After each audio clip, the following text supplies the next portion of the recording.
नमस्कार मंडळी, स्वामी ज्योतिष या युट्यूब चॅनलमध्ये आपल्या सर्वांचं स्वागत आहे।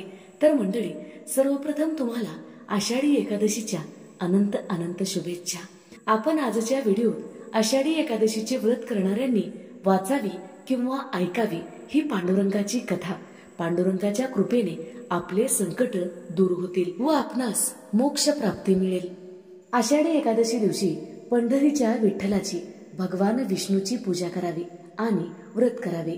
या एकादशीचे व्रत केल्याने आपले सर्व पाप नष्ट होतात व आपणास वैकुंठाची प्राप्ती होते। एकदा धर्मराज युधिष्ठिराने भगवान श्रीकृष्णाला आषाढ शुक्ल एकादशीच्या व्रताची पद्धत आणि महत्त्व विचारले होते।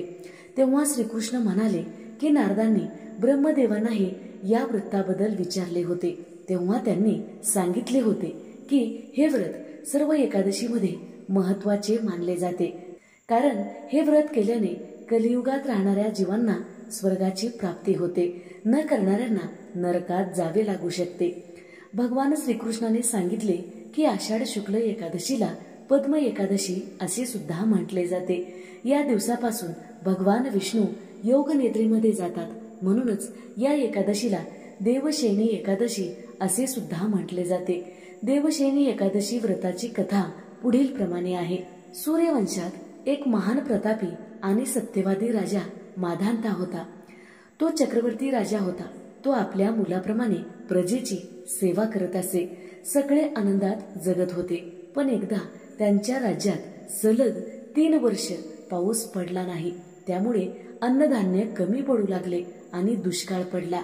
खाण्यापिण्यासोबतच यज्ञ वगैरे करण्यासाठीही अन्न मिळत नव्हते। पण राजाही विवंचनेत होता। त्याला आपल्या प्रजेची बिकट अवस्था भगवत नव्हते। एके दिवशी तो सैन्यासह जंगलात गेला। तिथे अनेक ऋषीमुनींचा आश्रम होता। बऱ्याच दिवसांनी तो ब्रह्मदेवाचा पुत्र अंगिरा ऋषींच्या आश्रमात पोहोचला होता। अंगिरा ऋषींना नमस्कार करून राजाने येण्याचे प्रयोजन सांगितले।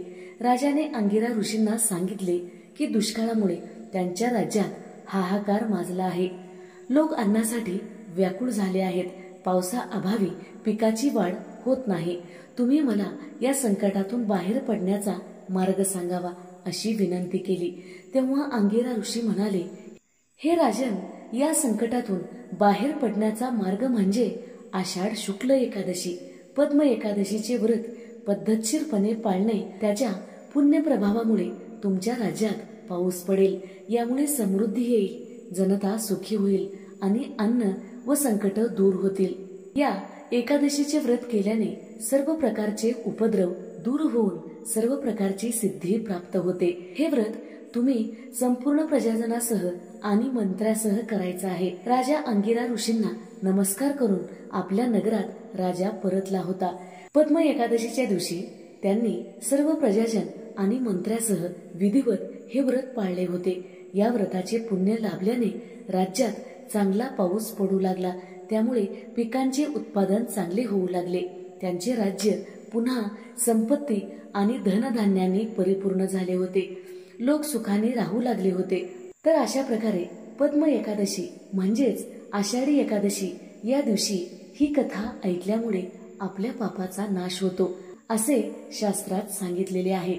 जर व्हिडिओ आवडलेला असेल तर नक्की लाईक करा, शेअर करा, सबस्क्राईब करा, बाजूच्या घंटीला ऑल करा। त्यामुळेच मी टाकलेले प्रत्येक व्हिडिओ तुम्हाला पाहता येतील। आणि कमेंटमध्ये लिहायला विसरू नका। रामकृष्ण हरी।